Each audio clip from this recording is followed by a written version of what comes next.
When people say that 308 ammo cannot be fired in a 7.62x51 chamber, usually they say two things.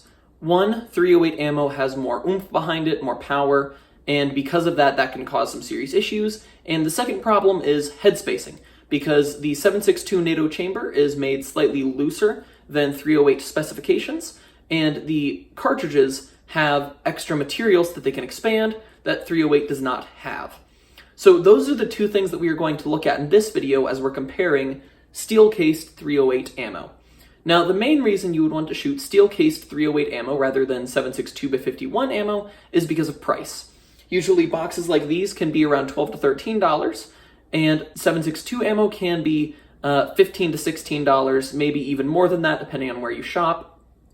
So it can cost quite a bit more, and the other reason is because hunting loads don't exist in 7.62 unless you reload and put your own bullets inside of normal 7.62 brass. I'm starting with 7.62x51 that was head stamped CBC, although I bought it and it was not in a box. 2833.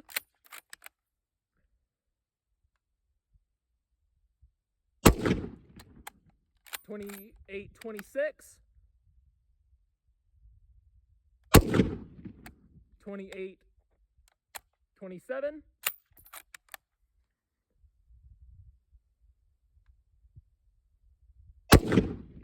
2809.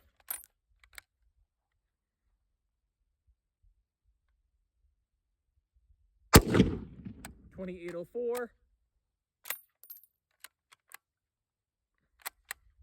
All right, next I have Lake City Brass Case 7.62x51. This ammo is, according to some people, like the gold standard of 7.62 ammo.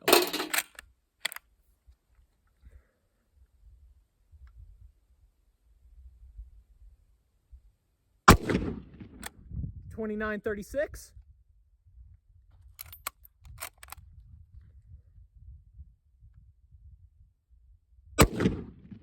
$28.52.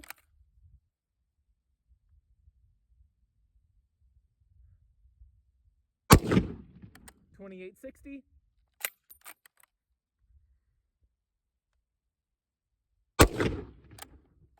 $28.97.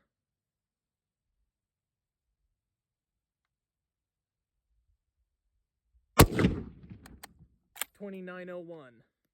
Let's start with Wolf 308.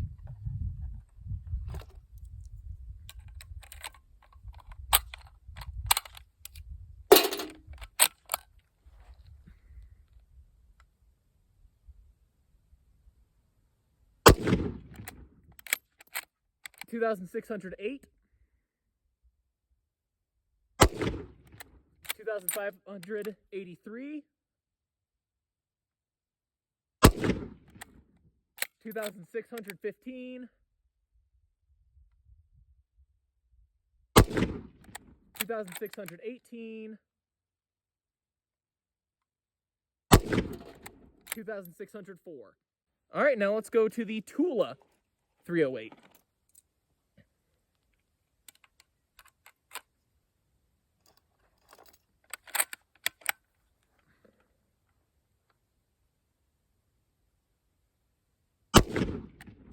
$2,732. $2,671. $2,713. $2,702.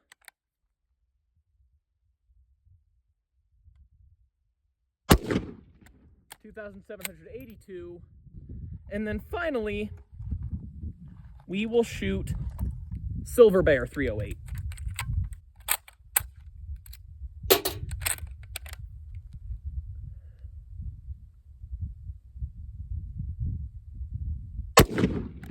$2,677. $2,700 even.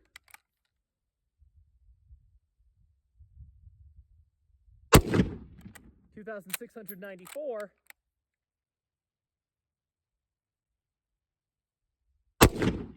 2,716. 2,679. So there are some signs of overpressure that you can look for when you shoot this kind of ammo.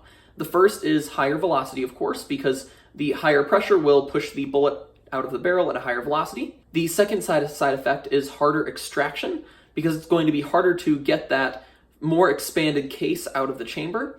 And the third is by looking at the primer, we can see that the primer will either bulge to the surface of the bolt face and it will be completely flat, or it will have pushed outside of the primer pocket and will have expanded too much.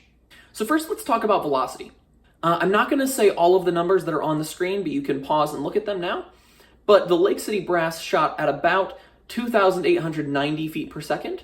The CBC brass was about 2,820 feet per second. The Tula steel case was 2,720 feet per second. The Wolf was 2,606 feet per second. And then the Silver Bear was about 2,693 feet per second. Now you can look at all of the individual numbers there, but those were just the averages. But you can see here that the highest steel-cased round was still about 40 feet per second below the lowest brass-cased round. And so I know that's not necessarily the biggest and clearest way to say that this is not a pressure issue, but that leads me to think that this is not a pressure issue as to why these rounds can't fire. However, as I looked at the primers for these, the primers did present some issues. Oh, and I guess I should also mention that the extraction was not harder on the steel-cased ammo than the brass-cased ammo, so that wouldn't seem to be an issue for me either. However, the primers were a different story. So I'm going to pull up some pictures right here. You can see that the brass-cased 7.62x51 ammo, the primer was completely flush with the top of the case, and there was still the rounded edges that primers are supposed to have. If the primer is completely flat against the bolt face or against the head of the round, that's something to be paying attention to. That could be a problem. Also, if it is coming out of the primer pocket, that's a problem. As we look at these brass ammos, the primers, many of them are actually coming out of the pocket, and some of them are pressed all the way flat against the bolt face. Now, this seems kind of strange since it didn't have the other signs of an overpressured round. I've also shot some brass 308 in the past. It also had a lower velocity, or about on par with my brass 7.62 ammo, and the primers didn't do anything strange there, which leads me to think that this is something going on specifically with these Russian steel-cased ammos, or that it is something to do with the case itself. Now, I asked some other people, maybe some people who are familiar with reloading about these things, and a few different things came up that I'm going to propose as possibilities for these problems. The first is that the steel case was not able to expand as much as the brass case. So because the case itself would not expand to fill and create the gas seal, the primer was expanding and coming out the back. This could also be because the primers are just lower quality. So because they're lower quality, they're coming out easier. I would also note that these ammos are Berdan primed and the brass ammo I shot was Boxer primed. So that could maybe play a hand in this as well. And another option is the head spacing issue. Like I said already earlier in this video, 7.62 ammo head space is different than 308 ammo, and that's to provide a slightly looser chamber for military grade ammo that can't be quite up to the same spec as commercial grade ammo, because it's more rapidly produced in certain countries. So because of this, the military ammo has a little bit more material. Now, I'm not worried about these steel cases rupturing because they should be stronger than brass ammo. But if they aren't filling all of that head space, then that could present some other issues, causing some other issues over time. So because I don't have a definite answer, one of the things that I think could be helpful is putting this ammo through a 308 chambered rifle and seeing if it has the same problems where the primer tries to leave the primer pocket and causes some other issues. So I'm going to be sending some of this ammo over to my friend, the Blind Sniper, that he's going to put through 2 of his 308 chambered rifles, and we'll get to see how his responds. So once he uploads his video, I will put that in the description of this video, but that won't be right away. I recommend you subscribe to him if you want to see the update to that in the future. And if you want to see my update to both this video and his video, subscribe to me as well, and I will be doing that down the road. I know this video is somewhat incomplete, but if you found this video to be helpful, please subscribe and like and leave a comment. And if you just think I'm an idiot who's committing a dangerous act by putting 308 ammo through my 7.62 rifle, feel free to leave that in the comments as well, and we can have a conversation about that. So I hope you enjoyed this video, and I hope it was helpful to you, and I will hopefully see you in my next video a couple weeks from now. Goodbye.